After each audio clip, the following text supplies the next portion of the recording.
இனிமையான நண்பர்களே, அன்புள்ளம் கொண்ட சொந்தங்களே, அனைவருக்கும் வணக்கம். கடந்த ஒரு வார காலமாக கடலூர் மாவட்டம் கொதிநிலையில் இருக்கிறது. கடலூர் மாவட்டம் மஞ்சக்கொள்ளையில் செல்லதுரை என்கின்ற அப்பாவி வன்னியர் இளைஞரை தாக்கி அவர் குற்றுயிரும் குலை உயிருமாக மயக்கமடைந்து கிடக்கின்ற பொழுது அவர் மீது ஏறி மிதித்து அதை வீடியோவாக எடுத்து சமூக வலைதளங்களிலே பரப்பினார்கள் விடுதலை சிறுத்தைகள் கட்சியை சார்ந்த 15 பேர். அதை பற்றி பொதுவெளியில் இதுவரை யாரும் கண்டிக்கவில்லை. பாட்டாளி மக்கள் கட்சியும் வன்னியர் சங்கம் மட்டுமே அந்த நிகழ்வுக்கு எதிராக தொடர்ந்து போராடி கொண்டிருக்கிறது. அப்படி போராடிய வன்னியர் சங்க தலைவரை கழுத்தை அறுத்து விடுவோம், தலையை வெட்டி விடுவோம் என்றெல்லாம் விடுதலை சிறுத்தைகள் கட்சியை சார்ந்த ஒரு பெண், ஒரு மகளிர் அணி நிர்வாகி பேசினார். அதற்கு பிறகு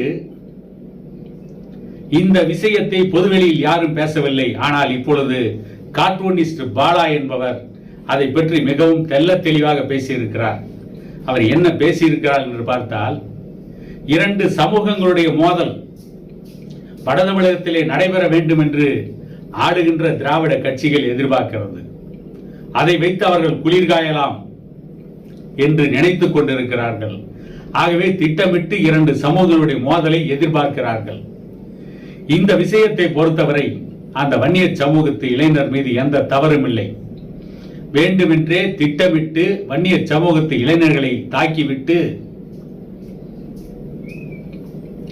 அந்த இளைஞரை தாக்கியதை மிகப்பெரிய கௌரவம் என்று நினைத்து அதை காணொலியாக பதிவு செய்து சமூக வலைதளங்களிலே பரவ விட்டார்கள். இது எப்படிப்பட்ட ஒரு மோசமான நிகழ்வு!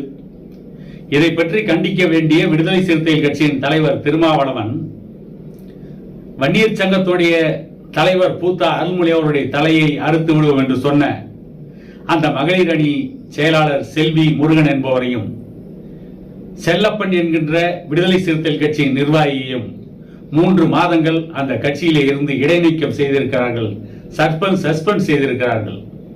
அதற்கு பதில் தெரிவித்த கார்ட்டூனிஸ்ட் பாலா அவர்கள், ஆம், இது பெரிய IAS IPS அதிகாரி பதவி, 3 மாதங்கள் சஸ்பெண்ட் செய்துவிட்டால் என்ன ஆகிவிடும்?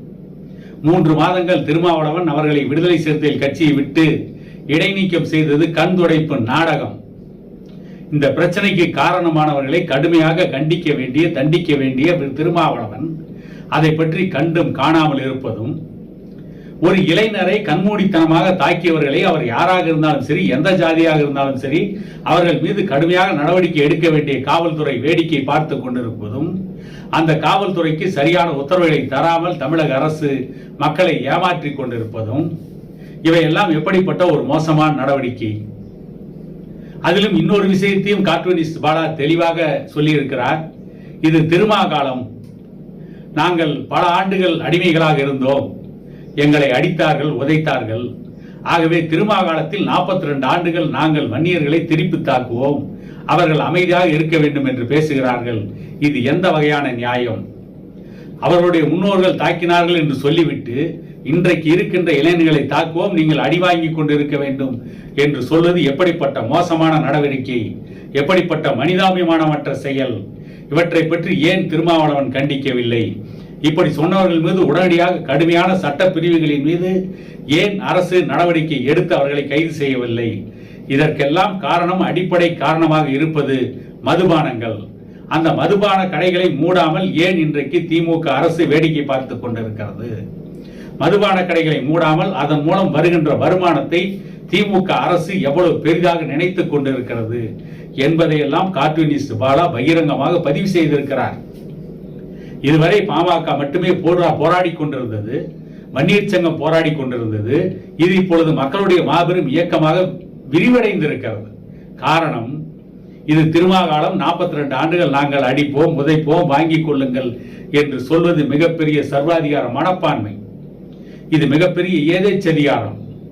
இது அடித்தவர்களை அடித்து, மற்றவர்களை அடித்து உதைத்து அதன் மூலம் காரியம் சாதித்துக் கொண்டு அவரிடையே இருப்பதை பிடுங்கிக் கொண்டு அவர்களை நடுவீதியில் நிற்கதியாக நிறுத்திவிட்டு இவர்கள் உல்லாசமாக வாழ வேண்டும் என்று நினைக்கின்ற ஒரு மாயை, ஒரு தோற்றம், அதனுடைய வெளிப்பாடுதான் 42 ஆண்டுகள் நாங்கள் இனி வன்னியர்களை அடிப்போம், உதைப்போம் என்று சொல்வது என்பதை பற்றியெல்லாம் கார்ட்டூனிஸ்ட் பாலா அவர்கள் தெல்ல தெளிவாக திமுக அரசுக்கும் திருமாவளவனுக்கும் எதிராக கடுமையான கண்டனங்களை பதிவு செய்திருக்கிறார்.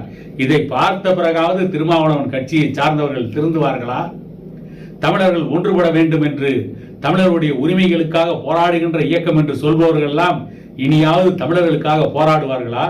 அல்லது திராவிடமும் தமிழ் தேசியம் ஒன்று என்று சொல்லிக்கொண்டு திராவிட கட்சிகள் தமிழ்நாட்டிலே இருந்தால்தான் பார்ப்பானியம் வராது என்று ஒரு போதத்தை கிளப்பிக் கொண்டே தமிழர்களை அடிமையாக வைத்திருப்பதற்கு திராவிட கட்சிகள் செய்கின்ற சூழ்ச்சிகளுக்கு அவர்கள் பலியாக்கி அந்த கட்சிகளையே தூக்கி பொடித்துக் கொண்டு இருப்பார்களா?